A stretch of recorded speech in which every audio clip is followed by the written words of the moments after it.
हुतियों ने पहली बार इसराइल को एक ऐसी चुनौती दी है जिसके लिए अब इसराइल में बैठकों का दौर जारी है। अमेरिकी अटैक के बाद सना में लाशों का ढेर लगा है। सड़कों पर लोग सतर्क हैं और डर है कि कहीं फिर से अमेरिकी जेट बमबारी ना कर दें।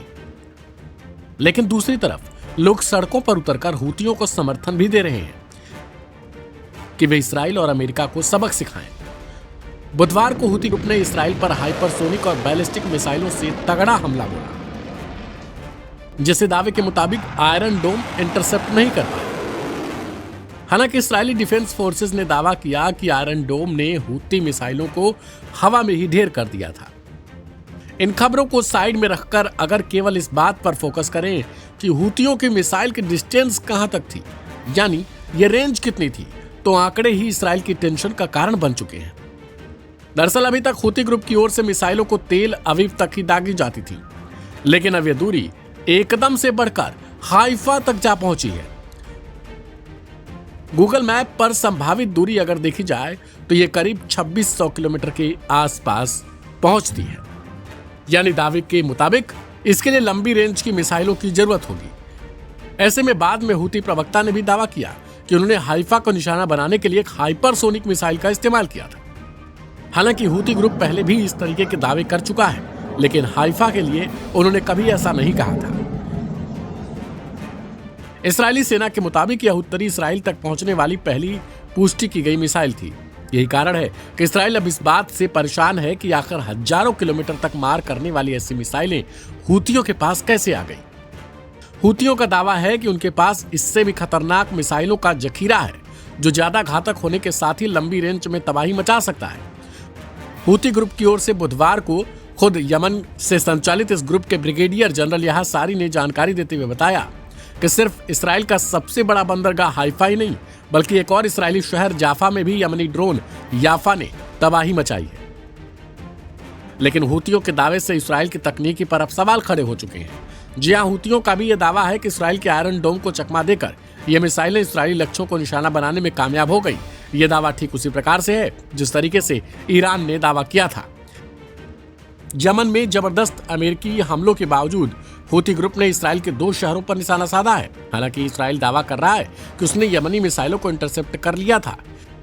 इसराइली फौज आईडीएफ के मुताबिक हमले के बाद हाइफा, क्रायोट और गलील सागर के पश्चिमी इलाकों में सायरन बजाए गए और लोगों ने धमाकों की आवाजें सुनी।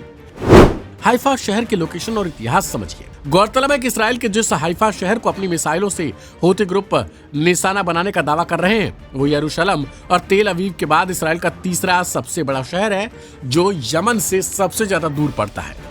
वहां करीब 3 लाख लोग रहते हैं। यहाँ पर सबसे ज्यादा बहाई समुदाय के लोग रहते हैं।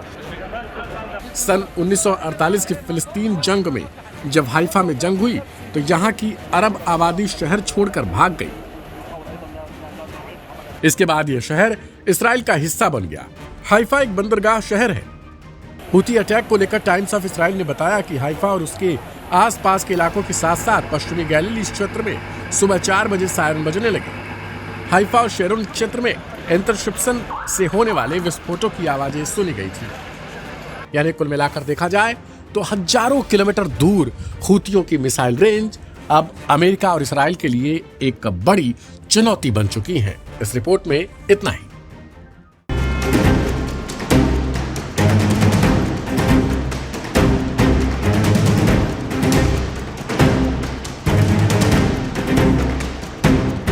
ये वीडियो यमन की राजधानी सना के हैं, जहां अमेरिकी एयर स्ट्राइक में भारी नुकसान हुआ है। इन हमलों के बाद यमन के अंसारुल्लाह या हौसी फाइटर्स ने भी रिएक्ट किया है, लेकिन इस बार अमेरिका पर नहीं, बल्कि उनके पक्के दोस्त इसराइल पर। जी हां, यमन की अंसारुल्लाह मिलिट्री ने इसराइल की पोर्ट सिटी हाइफा पर बैलिस्टिक और हाइपरसोनिक मिसाइलों से अटैक कर दिया। इस बात की जानकारी खुद यमन की अंसारुल्लाह मिलिट्री के तर्जुमान ब्रिगेडियर जनरल यहया सारी ने दी है। यमन के हौसियों का दावा है कि सिर्फ इसराइल का सबसे बड़ा बंदरगाह हाइफा ही नहीं, बल्कि एक और अहमियत के हामिल इसराइली शहर जाफा में भी यमनी ड्रोन याफा ने तबाही मचाई है।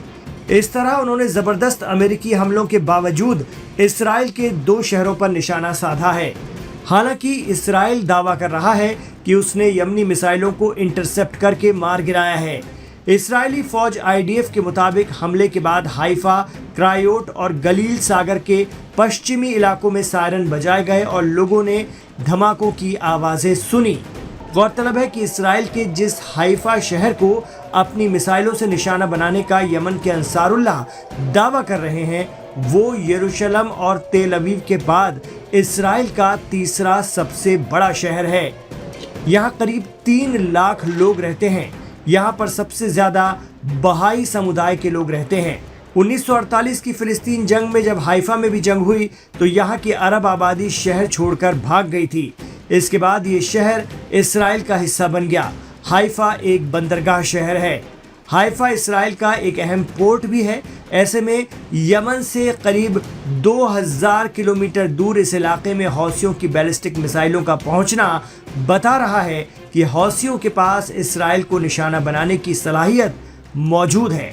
आपको बता दें कि पिछले 1 माह से अमेरिका के जबरदस्त हमले झेल रहे यमन के हूती फाइटर्स झुकने को तैयार नहीं हैं। उनका कहना है कि वो इसराइल के शहरों और लाल सागर में अमेरिकी, ब्रिटिश और इस्राएली जहाज़ों को तब तक निशाना बनाते रहेंगे जब तक इसराइल गजा पर हमले बंद नहीं कर देता। रमज़ान से पहले जब हमास और इसराइल के दरमियान सीज़ फायर हुआ था तो यमन के अंसारुल्लाह ने भी इसराइल पर हमले बंद कर दिए थे। लेकिन जैसा कि आरोप लगता है, इसराइल ने जैसे ही गजा पर बीच रमज़ान में ही हमले शुरू कर दिए, उससे बौखलाए हौसी जंगजुओं ने बाकायदा ऐलान करके लाल सागर पर इसराइली जहाज़ों पर कार्रवाई शुरू कर दी, जिसके बाद इसराइल की मदद के लिए अमेरिका को मैदान में आना पड़ा और अब भी पिछले 1 माह से यमन पर अमेरिकी हमले जारी हैं। इस दौरान अमेरिका ने लाल सागर पर 2 एयरक्राफ्ट कैरियर, B-2 बॉम्बर और F-35 जैसे जंगी तैयारे लगा दिए हैं। इतना ही नहीं, जदीद तरीन मिसाइलें और इंटेलिजेंस इस्तेमाल करने के बावजूद अमेरिका के आगे नहीं झुक रहे हैं यमन के अंसारुल्लाह।